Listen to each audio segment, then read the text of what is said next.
Hello everyone, welcome. This is part 5 on first chapter electric charges and fields. Okay. In the last class, we have discussed about how the materials are classified. Materials are classified into three types: conductors, insulators, and semiconductors. And that all the things we have seen in the last class. Okay. So in this class today, I am going to explain about the electrification or charging. What do you mean by electrification? Electrification is the process of charging a uncharged body by adding or removing the electrons only.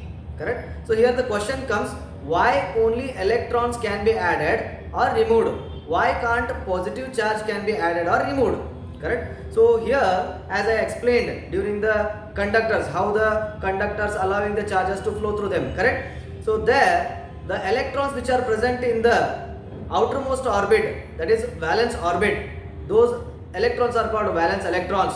They are loosely bounded to the nucleus. Hence, when small amount of energy is provided to the conductors, hence those electrons detach from their orbits and they can move from one orbit, valence orbit to another valence orbit. Hence, they are moving. Correct? So this is why we are choosing to remove the electrons or to add the electrons. Why can't protons? Because protons are present in the nucleus, where nuclear force is the strongest force. Hence the protons will never come outside, the positive charge will never come outside. Correct? So that's why we are choosing only electrons to add or remove. So how you can define this electrification? There is a one more name is there for this electrification process, that is called charging. Correct? So what do you mean by electrification or charging? Right? So it is the process of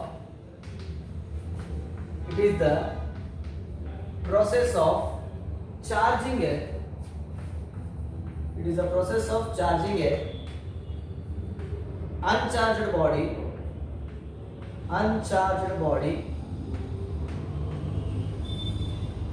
by adding or removing electrons only, and this process is called electrification or charging. Right? There are methods of electrification. There will be many methods of charging an uncharged body. Those methods are: first one, friction;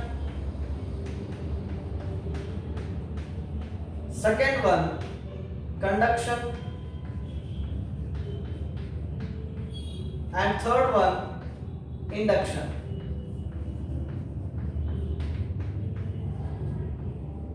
Okay, so the first one is friction, second one is conduction, third one is induction. Now let us see one by one. Okay? The first one is friction. What do you mean by friction? Friction is the method of electrification.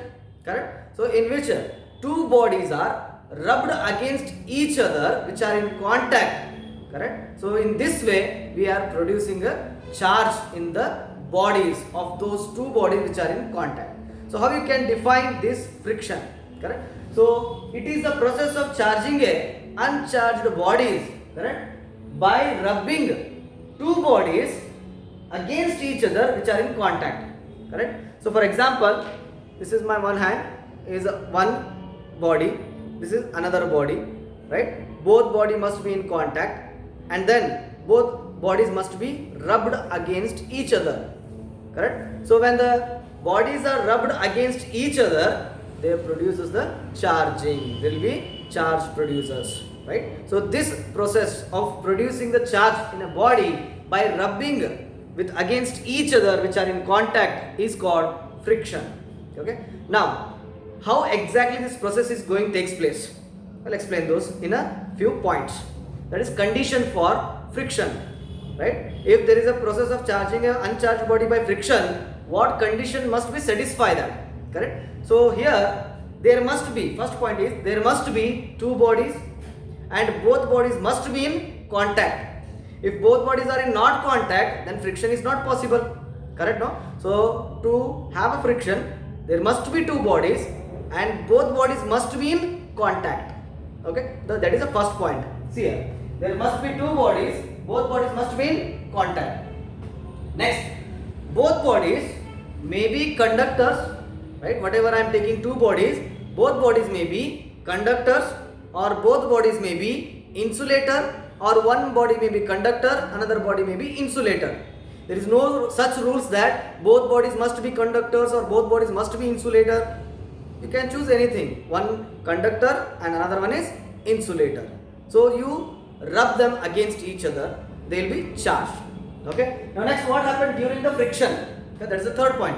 During friction, one body lose the electrons and another body gains the electron. So during friction, what is happening? One body is losing the electrons and another body is gaining the electrons. Then the fourth point is the body which lose the electron become positive charge and the body which gains the electron become negative charge. In this manner, two bodies will be charged. Okay. See here, initially when I take two bodies, both are uncharged. But after rubbing, after friction process, the one body will be positive charge, another body will be negative charge. And which body will be positive, which body will be negative, that depends upon the who will losing the electron and who will gaining the electron. As I explained, William Gilbert experiment, silk and glass rod. When silk and glass rod rubbed against each other, where silk cloth become negative charge and glass rod become positive. Why the glass rod become positive? Because it losing the electron. When any body loses the electron, it become positive charge. Correct? And similarly, there silk cloth gaining the electrons, hence it becomes negatively charged. So in this manner, a body will be positive charge and negative charge. This is friction process. Next, we will see what is conduction.